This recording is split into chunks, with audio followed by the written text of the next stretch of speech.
മീഡിയയിലും മുഴുവനും ചർച്ച, എല്ലാ മീഡിയയിലും ചർച്ച നിൽക്കുന്നത് ബഹുമാനപ്പെട്ട കാന്തപുരം ഉസ്താദിനെ കുറിച്ചാണ്. അള്ളാഹുർക്ക് ദീർഘായുസ്സ് നൽകട്ടെ. അതിൽ ഈ ഉമ്മത്തിന് അഭിമാനിക്കണം. കാരണം ആലിമീങ്ങളെ കുറിച്ച് സോഷ്യൽ മീഡിയയിൽ ഇങ്ങനെ ചർച്ച ചെയ്യുകയാണ്.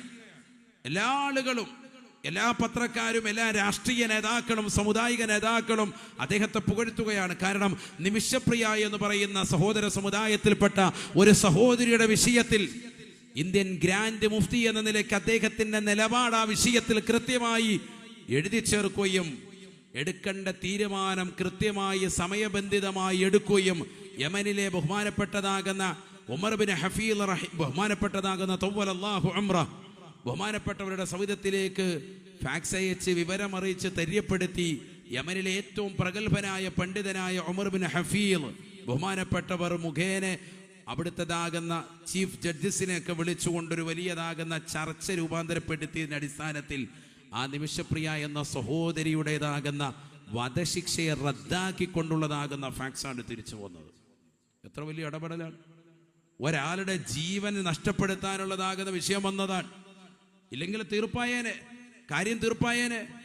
ആ തീർപ്പാകുന്ന ഡേറ്റിൽ കൃത്യമായി ഇടപെട്ടുകൊണ്ട് ഇന്ത്യയിലെ ഗവൺമെന്റിന് പോലും സ്വാധീനിക്കാൻ പറ്റാത്ത നിലയിലേക്ക് മറ്റൊരു രാജ്യത്തിൻ്റെതാകുന്ന നിയമവ്യവസ്ഥകൾ എത്തി നിൽക്കുമ്പോൾ അവിടെ പരിശുദ്ധമായ ശരീഅത്തിന്റെ മതവിധികൾ പറഞ്ഞ് ജിനായത്തിന്റെ വിഷയം പറഞ്ഞ് ക്രിമിനൽ മൈൻഡ് വെച്ചുകൊണ്ട് നിലകൊള്ളുന്നതാകുന്ന ആളുകളോട് ഇസ്ലാമികപരമായി കർമ്മശാസ്ത്ര വീക്ഷണത്തിൽ നിങ്ങൾക്ക് ബ്ലഡ് മണി സ്വീകരിച്ചുകൊണ്ട് കൃത്യമായി അവരെ രക്ഷപ്പെടുത്താൻ പറ്റുമല്ലോ എന്നുള്ള വിഷയം അവരെ തെര്യപ്പെടുത്തണേ എന്ന് പറഞ്ഞ് ആ കുടുംബത്തിന് അത്തരത്തിലുള്ള നിർദ്ദേശം കൊടുക്കണേ എന്ന് പറഞ്ഞ് യമനിലെ സൂഫി പണ്ഡിതന്മാരോട് ചർച്ച ചെയ്ത് ആ വിഷയത്തിൽ മുഫ്തി എന്ന നിലയ്ക്ക് അദ്ദേഹം ഇടപെട്ടു. ആ വിഷയത്തിൽ വലിയ റാഹത്താകുന്ന വിധിയാണ് ഉണ്ടായിത്തീർന്നിട്ടുള്ളത്.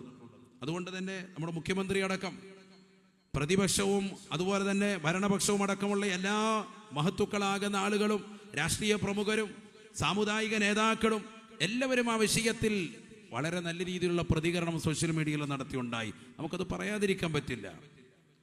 കാര്യങ്ങൾ ഉള്ളതുപോലെ പറയണമല്ലോ. അള്ളാഹു അദ്ദേഹത്തിന് ദീർഘായുസ്സ് നസീബാക്കട്ടെ. കാരണം ഇത്തരത്തിലുള്ള ഇടപെടലുകൾ ഈ സമൂഹത്തിന്റെ ഇസ്സത്താണ് അവിടെ ഉയർത്തിക്കാട്ടുന്നത്, മറ്റൊന്നുമില്ല. ആ വിഷയത്തിൽ എല്ലാവരും ഇസ്സത്തായി. എന്തുകൊണ്ട്? ഖുർആൻ പറയുന്നുണ്ട്, പ്രവാചകരുടെ അധ്യാപനം അത് തന്നെയാണ്. വല്ലാഹു ഫീ ഔനിൽ അബ്ദി മാ കാനൽ അബ്ദു ഫീ ഔനി അഖീഹി. അല്ലാഹുവിന്റെ സഹായം ഒരു വ്യക്തിയിൽ എപ്പോഴും ഉണ്ടായിക്കൊണ്ടിരിക്കും. ആ വ്യക്തി മറ്റുള്ളവരെ സഹായിച്ചു കൊണ്ടിരിക്കുമ്പോഴൊക്കെ എന്ന് സയ്യിദുനാ റസൂലുള്ളാഹി സ്വല്ലല്ലാഹു അലൈഹി വസല്ലം. ഇന്ന് അദ്ദേഹം നടത്തിയതാകുന്ന പത്രസമ്മേളനം നിങ്ങൾ എല്ലാവരും കേട്ടിട്ടുണ്ടാകും. അതിൽ അദ്ദേഹം പറഞ്ഞ വാക്ക്, ഞാൻ ചെയ്തത് മനുഷ്യത്വം പരിഗണിച്ചിട്ടാണ്. മനുഷ്യനാണ് എന്നുള്ള ഒരു പരിഗണന നമ്മൾ കൊടുക്കണമല്ലോ. ആ പരിഗണിക്കൽ മാത്രമേ എന്നെ കൊണ്ട് ചെയ്യാൻ പറ്റുന്നത് ഞാൻ ചെയ്തുള്ളൂ എന്നുള്ളതാണ്. അതൊരു വലിയ വാക്കാണ്. പ്രത്യേകിച്ച് ഇന്നത്തെ തലമുറയിൽ കോറിയിടേണ്ട, സമൂഹത്തിൽ പ്രത്യേകമായി ശ്രദ്ധ ചെലുത്തേണ്ട ഒരു വചനമാണ് ആ വചനം. മനുഷ്യത്വത്തെ പരിഗണിക്കുന്ന വസ്തുത ഇന്ന് നമ്മുടെ തലമുറകൾ നഷ്ടപ്പെട്ടു പോയി. കുടുംബങ്ങൾ തന്നെ ഇല്ലാതായി പോയി. സ്വാർത്ഥതയുടെ മതിൽക്കെട്ടുകൾ കൊണ്ട് നിലകൊള്ളുന്ന തലത്തിലേക്ക് ഇന്നത്തെ തലമുറ എത്തിപ്പോയി. സ്വന്തം സഹോദരനെ, സ്വന്തം സഹോദരിയെ അവൻ ഇല്ലാതാകണം, സാമ്പത്തികമായി ഇല്ലാതാകണം, ശാരീരികമായി ഇല്ലാതാകണം, മാനസികമായി തളർത്തപ്പെടണം.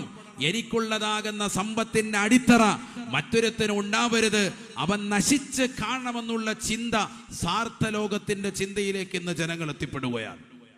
അവിടെയാണ് സുഹൈബ് റളിയല്ലാഹു അൻഹുവിന്റെ ചരിത്രം നമുക്ക് പ്രമേയമാകുന്നത്.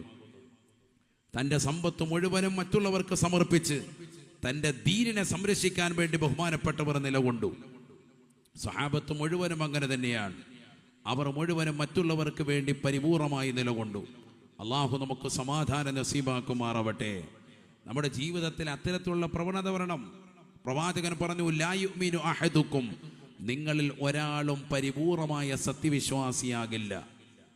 ഹത്താ യുഹിബ്ബ ലി അഖീഹി മാ യുഹിബ്ബു ലി നഫ്സിഹി, നിന്റെ സ്വന്തം ശരീരത്തിന് ഇഷ്ടപ്പെടുന്ന കാര്യം നിന്റെ സഹോദരന് കൂടി പ്രിയം